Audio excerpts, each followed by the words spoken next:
Of the 19 men to have captained their country to victory at a FIFA World Cup, 5 were Brazilian. The first of that quintet was Hilderado Bellini in Sweden in 1958. 4 years later, Mauro Ramos lifted the Jules Rimet trophy for the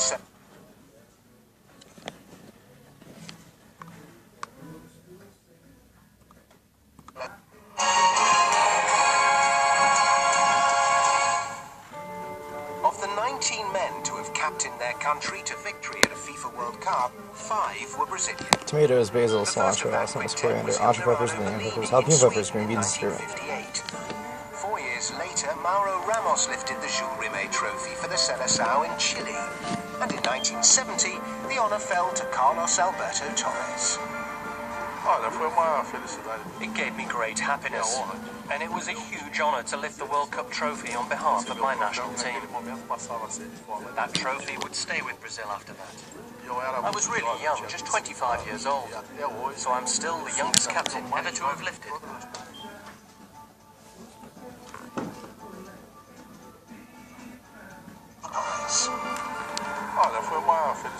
It gave me great happiness, and it was a huge honour to lift the World Cup trophy on behalf of my national team. That trophy would stay with Brazil after that. I was really young, just 25 years old, so I'm still the youngest captain ever to have lifted the World Cup trophy. The 1970 tournament was Carlos Alberto's one and only FIFA World Cup. He'd been a surprise omission from the squad that had travelled to England in 1966, when Brazil were eliminated in the group stage following successive 3-1 defeats to Hungary and Portugal. It was a humbling experience, but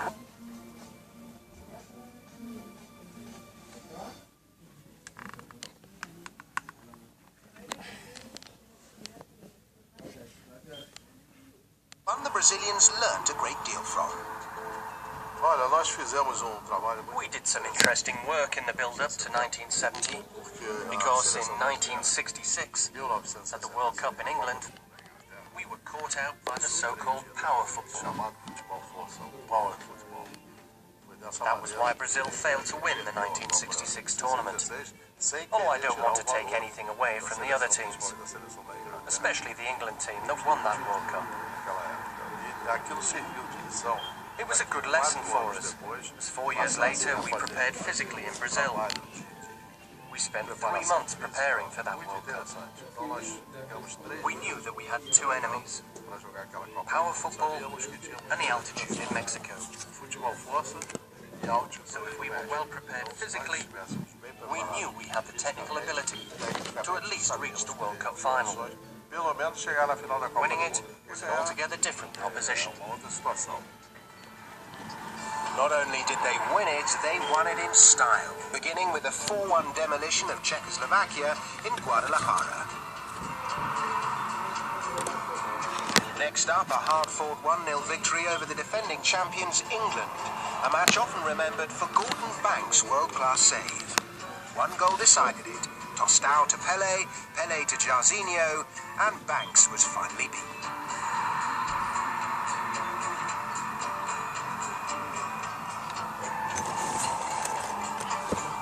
From Pelé helped Brazil defeat Romania in their final pool game to set up a quarter-final tie with Peru.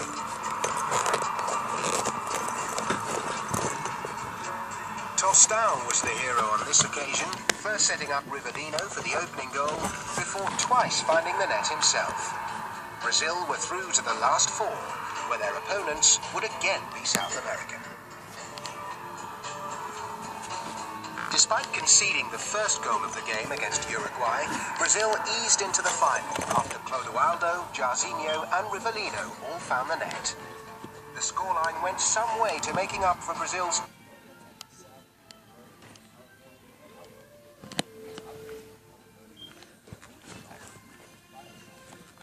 2-1 defeat to Uruguay at the 1950 FIFA World Cup.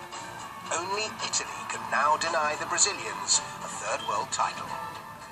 Playing their first match of the tournament outside of Guadalajara,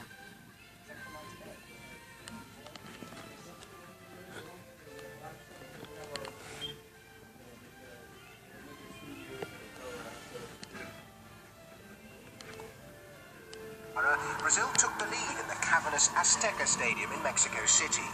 Italy would equalize before the interval, but the second half belonged to the Seleção. Goal. It's $89.99.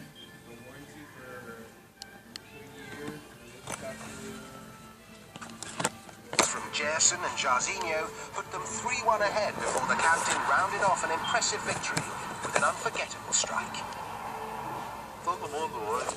Everybody remembers that goal. Wherever I go in the world, people remember it. Because it was the last goal of a beautiful campaign for Brazil. For a Brazilian team that people still remember today. A team viewed by many as the best national side of all time. And for me in particular, who was fortunate enough to score that goal, I'm very happy about it. But we mustn't forget the build-up, because it wasn't just about me scoring the goal. It was the whole move, the way we passed the ball and moved forward. At the time, we were winning 3-1, and there were just 3 minutes to play. When Tostão got the ball, he could have passed it back to the goalkeeper to kill some time. But no, we regained possession and moved forward. That was one of the virtues of that team. We were a side that always played with the objective of attacking the opposition's goal. All but 2 of Brazil's outfield players had a touch of the ball in that memorable move, which ended with the Seleção's 19th goal of the tournament. An impressive haul for a very impressive team.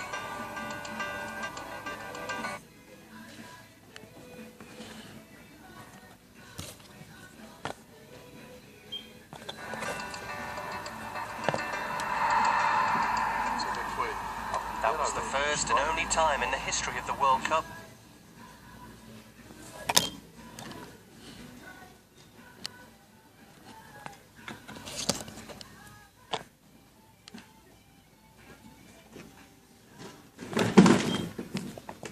that a team won all of its qualifying matches, as well as all of its games at the World Cup. We didn't even draw a match. We won every game. And shortly after the final whistle, Carlos Alberto got his hands on the Jules Rimet trophy, which was now Brazil's for keeps. At just 25, the defender had experienced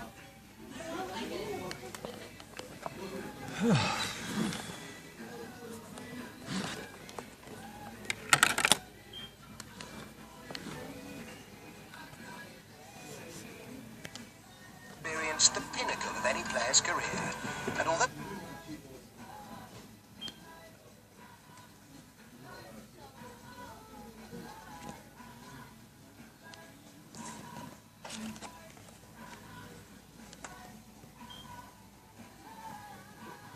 he never reappeared on the game's greatest stage, he did enjoy many successful seasons with leading clubs at home and abroad. I think I had a beautiful career in football. I played for some great clubs in Brazil.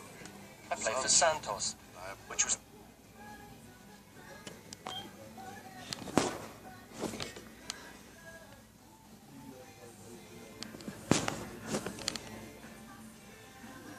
the best team in the world at the time, with Pelé, Zito, Mauro, Doval, Gilmar, Coutinho and Pepe. I also played for Fluminense. After I finished my career in Brazil, not for good, just in Brazil, I had the opportunity to be part of the development of football in the USA. Pelé suggested my name and went to help the Cosmos win several championships, and also to help establish what is now a very strong football scene in the United States of America. Today, the New York Cosmos are back in business, and Carlos Alberto is an international ambassador for the North American Soccer League club.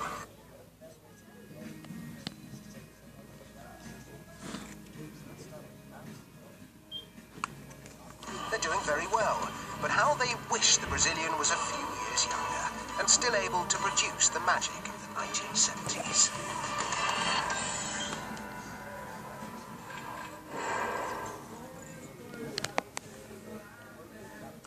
Hi, this is August 25th, 2015. My name's Chris, gbguitar.bandcamp.com. Granola album, $5. My name's Chris Kindle. Granola album, $4.99, available on Google Play. Granola album would be $5 if you would email the gbdguitar.bandcamp.com webpage. And I also have an album called Fruits and Vegetables I would sell for $16 if you email the gbdguitar.bandcamp.com webpage.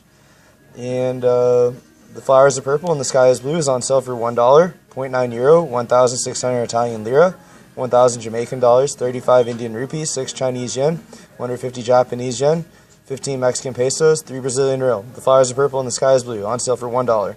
gbdguitar.bandcamp.com. The Flowers Are Purple and the Sky Is Blue.